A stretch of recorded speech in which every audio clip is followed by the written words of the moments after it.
Okay, so here you got the door panel. There's a plastic piece, another plastic cover right here.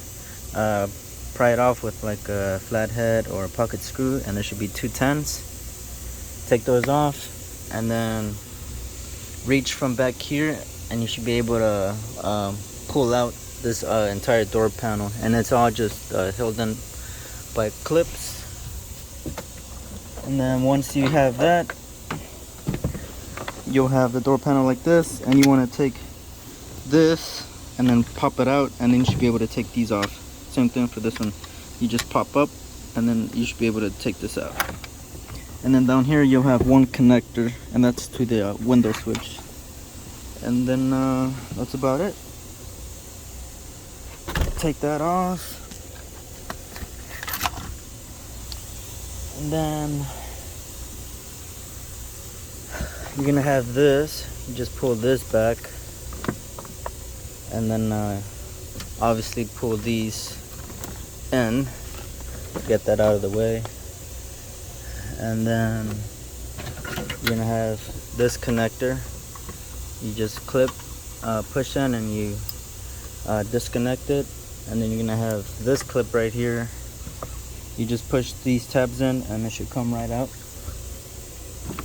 And then push this back, and then from there it's these three T30s, and then this one 10mm. And when you have this bolt out, it gives you access to this. Pretty much it just gives you space. And then this you just push it back, because you're gonna have to slide this in between here. So that's what this is for, just so that you could push this back and forth. And then the whole actuator, you should be able to pull it out from underneath. And once you have it, you're gonna have this other piece that goes in like that to the door handle. And then pretty much you're just gonna have the actuator like this. And to get to all that, it's kind of a hassle, but what I do is this is gonna be obviously in place. So what you want to do is just push this up or back a little bit, and then in between you want to get a pocket screw. See, like that. You just push it back, and then put a pocket screw or a flathead to pry it off, and then it just comes right out. And then down here, you see that? You just push these in on the other side, and then this should be you should be able to take that out. Now to put it back in, you're gonna see this right here, little square thingy or whatever. It's gonna be a lot bigger than the rest. So you want to have this little big piece. All these little pieces right there, they're a little bit smaller. It's kind of hard to see. But you're gonna have this big piece sticking out. So what you want to do is have that. You're gonna have to put it back in. So you want to have that up against the actuator.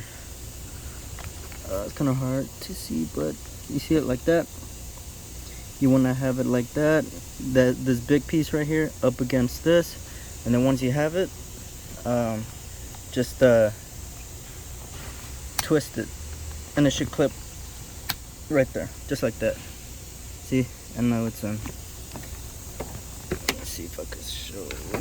Kind of hard to see. See how it's all flush now?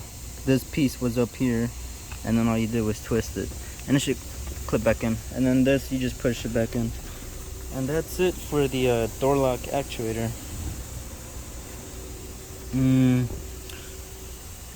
For the fronts, I'm guessing they're gonna be a little bit different. I think you might have to actually take that off, but you'll figure it out. It's just a connector, and pretty much what we did on this side for the rear. On I believe this is a 2020 Altima. So let's see. So take that 2/10, pry this off, and then the connector for the window switch, pull this back, you disconnect this, and then you push these in to push that or you push it out and then in to be able to because that's what it's holding the actuator as well. And then these three T30s, this 110 to push this back to give you space to be able to slide this through and out, and that's it.